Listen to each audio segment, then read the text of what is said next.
حذركم فانفروا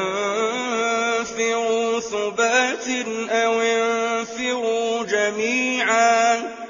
وإن منكم لمن ليبطئن فإن أصابتكم مصيبة قال قد أنعم الله علي إذ لم أكن معهم شهيدا ولئن أصابكم فضل من الله ليقولن كأن لم تكن بينكم وبينه مودة يا ليتني كنت معهم فأفوز فوزا عظيما فليقاتل في سبيل الله الذين يشرون الحياة الدنيا بالآخرة ومن يقاتل في سبيل الله فيقتل أو يغلب فسوف نؤتيه أجرا عظيما وما لكم لا تقاتلون في سبيل الله والمستضعفين من الرجال والنساء والولدان الذين يقولون ربنا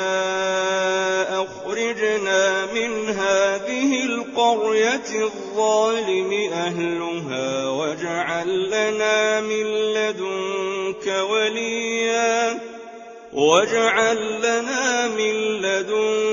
وليا واجعل لنا من لدنك نصيرا الذين آمنوا يقاتلون في سبيل الله والذين كفروا يقاتلون في سبيل الطاغوت فقاتلوا أولياء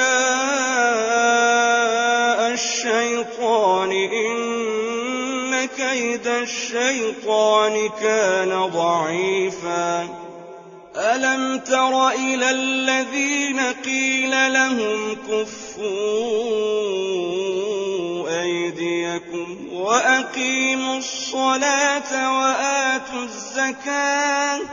وأقيموا الصلاة وآتوا الزكاة فلما كتب عليهم القتال إذا فريق منهم يخشون الناس كخشية الله أو أشد خشية وقالوا ربنا لم كتبت علينا القتال لولا أخرتنا إلى أجل قريب قل متاع الدنيا قليل والآخرة خير لمن اتقى ولا تظلمون فتيلا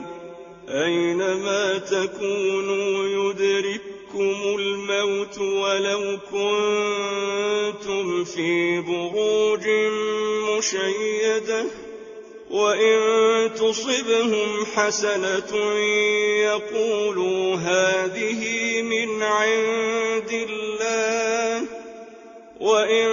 تصبهم سيئة يقولوا هذه من عندك قل كل من عند الله فما لهؤلاء القوم لا يكادون يفقهون حديثا ما أصابك من حسنة فمن الله وما أصابك من سيئة فمن نفسك وأرسلناك للناس رسولا وكفى بالله شهيدا من يطع الرسول فقد أطاع الله ومن تولى فما أرسلناك عليهم حفيظا